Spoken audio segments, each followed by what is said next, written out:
If you want to create a Facebook page for your business using your iPhone or Android, here's how.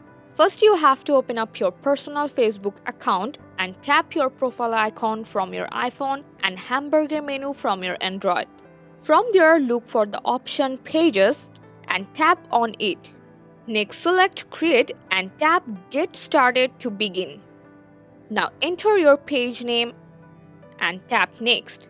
Now choose at least 3 categories that best describe your business so people can easily find you. Once you have added the categories, tap Create to move to the next step.